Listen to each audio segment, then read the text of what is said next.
Hi everybody, Kelly and Addison here, and we decided that we're going to do a little, well actually it's 4 books long, but they're small books. We're going to do little readings together, about a chapter a day, just to do some videos together. She got these books from Grandma, right? Mm-hmm. Okay, for Christmas, and they are, the series is called The Never Girls. That's what it is. The first one is called In a Blink. It is by Kiki Thorpe, and it's illustrated by Jana, Christie. So there's the first book there. You want to show us what the second one is? The second one is, looks like this, and it's called The Space Between. Mm-hmm. So it's by the same people. Yep, so it's The Space Between. That's that one there. And then book number 3 is called? It's called A Dandelion Wish. Mm-hmm. A Dandelion Wish, yep. And it has beautiful colors and by the same author and illustrated. Yep, so that's that one there. And then the 4th book is called? In a Mist. Nope. From the Mist. So this one is called From. I like this cover the best. I like these colors. They're really pretty. But I'll read the little, the back here. I always forget what the back of the book's called. Okay. It says, in a blink of an eye, 4 best friends are whisked off to Neverland, home to Tinkerbell and her fairy friends. The adventure of a lifetime is just beginning. But how will the Never Girls ever get home again? So there's 4 girls. Sorry about that. My camera took a dive. Okay. All right. So the first little girl's name is Kate. It says she craves adventure and excitement. Mia loves dresses, roses, and anything beautiful. Lainey dreams of talking to animals. And Gabby believes in fairies more than everyone. All right. So, I'll read a little bit about Neverland, and then I'll have you show the picture of what Neverland is, okay? All right, it says Neverland. Far away from the world we know, on the distant seas of dreams, lies an island called Neverland. It is a place full of magic where mermaids sing, fairies play, and children never grow up. Adventures happen every day, and anything is possible. There are 2 ways to reach Neverland. One is to find the island yourself. The other is for it to find you. Finding Neverland on your own takes a lot of luck and a pinch of fairy dust. Even then, you will only find the island if it wants to be found. Every once in a while, Neverland drifts close to our world. So close, a fairy's laugh slips through. And every once in an even longer while, Neverland opens its doors to a special few. Believing in magic and fairies from the bottom of your heart can make the extraordinary happen. If you suddenly hear tiny bells or feel a sea breeze where there is no sea, pay careful attention. Neverland may be close. You could find yourself there in the blink of an eye. Want to read the bottom? One day, 4 special girls came to Neverland in just this way. This is their story. Okay. And you want to show what the map of Neverland looks like? So there's a little map that they include of what it looks like. So they'll talk about a couple places in it. So this down here is Pirates Cove. And then we have Torth Mountain, Pixie Hollow, Skull Rock, and Mermaid Lagoon. Start off? Go ahead. There it was. That sound again. Kate McCready froze. The soccer ball rolled past her, but she didn't even notice. She cocked her head to one side, listening. Yes, it was the same sound she had been hearing all afternoon. High and silvery, like little bells ringing. Kate looked around the backyard. What could it be? I got it, yelled Lainey Winters. She chased the ball into the corner of the yard. Lainey's big glasses slid down her nose as she scooped up the ball. You can finish that paragraph. I got it, she cried again. Kate's the monkey in the middle now. Have you ever played Monkey in the Middle? Do you know what that is?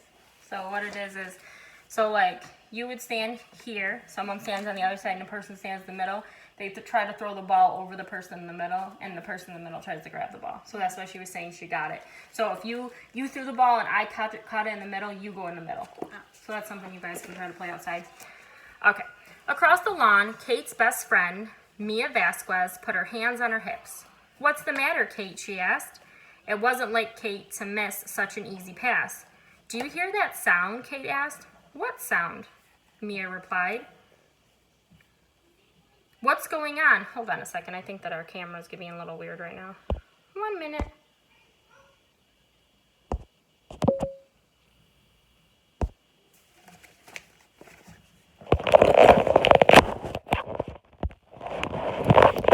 Okay. It was just on a low battery. Sorry about that. Okay.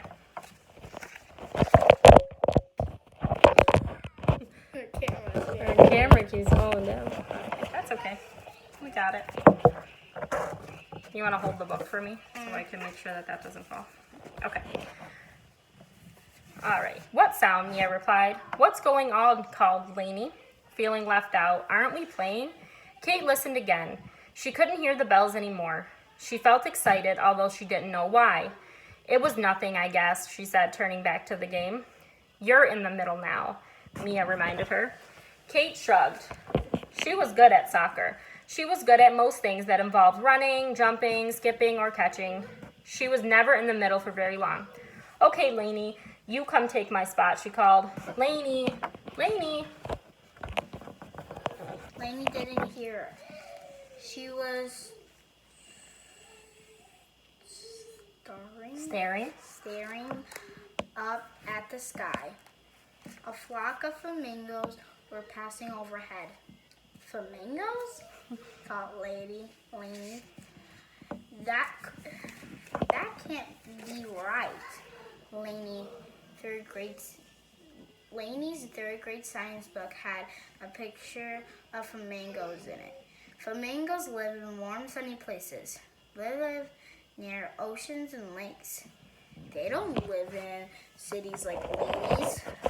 Maybe her glasses were playing tricks on her. Lainey took them off and rubbed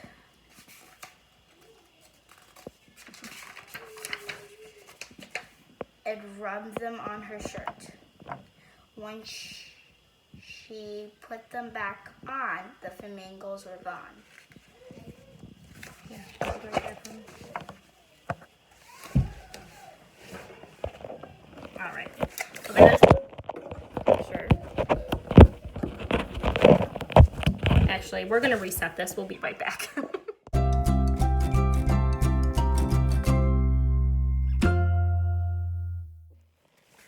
Okay, so we reset the camera. Hopefully it works this time.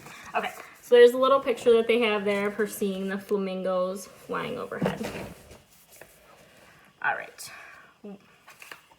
When she put them back on, the flamingos were gone. Where'd they been? Lainey only saw feathery clouds. "Lainey," Mia yelled. Lainey looked over, startled. "Did you see the flamingos?" she asked. From the way Kate and Mia stared at her, Lainey could tell she said something wrong. She felt her face turn red. "We're ready to play," said Kate, "but you have the ball." Lainey looked down at the ball in her arms. "Oh, right." Lainey set the ball down on the grass. She glanced up at the sky one last time. Not a flamingo in sight. But as the clouds drifted towards the horizon, Lainey could have sworn she heard the sound of flapping wings.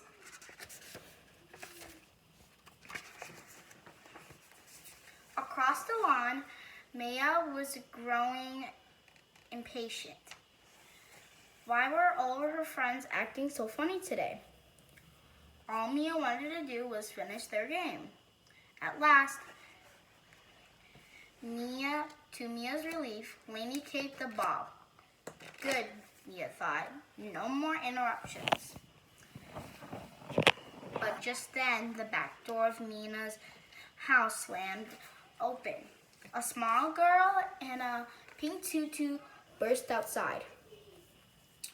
When she went streaking across the lawn, making a noise like a bumblebee. Gabby, Mia shouted to her little sister. She was headed right for Kate, who was chasing the ball. Watch out! Too late. No, too late. Too late. Okay. Gabby slammed into Kate. Both girls tumbled on the ground. Gabby, Mia hollered again, annoyed. Quit getting in the way. Gabby sat up. She straightened the costume fairy wings she was wearing. I wasn't getting in the way, she said. Kate got in my way. I was flying. You were not flying, Mia said. You were being a pest. It's okay, said Kate, getting up from the grass. Gabby, do you want to play with us? Yeah, said Gabby at the same moment that Mia said, no. The two sisters glared at each other. Gabby, you're too little, Mia said to her best big sister voice. Go play somewhere else.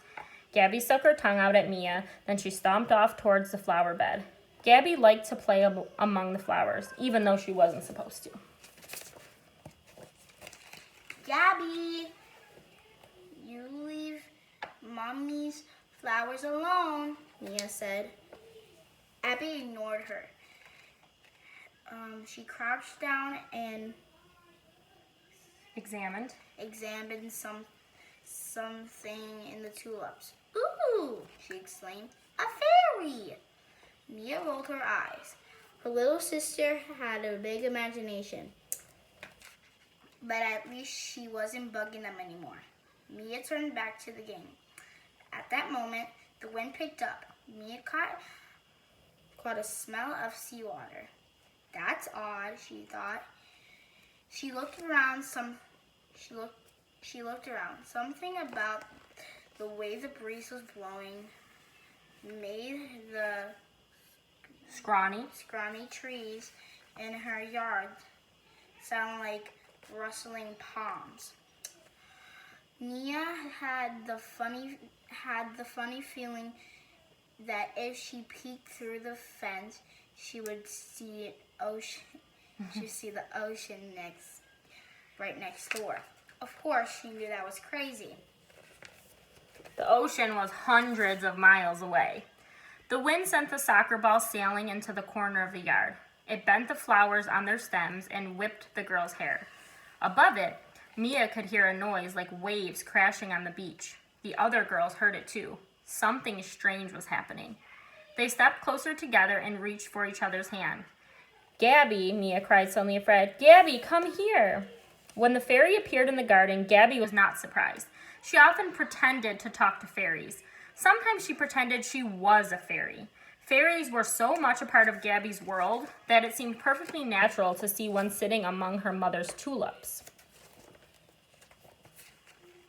Right there. Hello, fairy, Gabby said. I'm Pearl. Prilla, said the fairy. Clap if you believe in fairies. No one believed in more than Gabby. She clapped her hands hard. Prilla, the fairy turned a happy cartwheel in the air. Yep, and this is the picture that they have with her with the little fairy there. I have to go home now, said Prilla. Don't go yet, Gabby cried, just as the wind started to pick up. The wind was blowing hard. Gabby heard her sister calling. Gabby, come here. Because she was afraid Prilla might blow away, Gabby put her hands around her. She held the fairy lightly, cupped in her palms, the way you would hold a butterfly. And then Mia grabbed her. The moment Mia touched Gabby, the world blinked. All the girls felt it. It was like the slow click of a camera lens. The next instant, the backyard was gone. All right, so that's the end of chapter 1. I just want to ask Addison one question. Which one of these little girls do you think you're most like? I think the most like would be Mia because she has my personality. I like making look good, loves everything beautiful. Yeah, I was going to say that was you too. What about you? I mean, I think I'm like Kate. Yeah. Yeah. I think I'm like Kate, and then, yeah, you're like Mia, yeah. If I was a nerdy girl or like liked super like cool stuff, I would probably be lame. Yeah, but I think that you. It says Mia loves dresses, roses, and anything beautiful, I think. And she kind of looks a little bit like you. Yeah, she does. That's the little one, the second one. She kind of looks a little bit like it. So. But okay, so tomorrow we will come back and read chapter 2 for everybody. But thank you guys for watching. And all right, Bye. bye.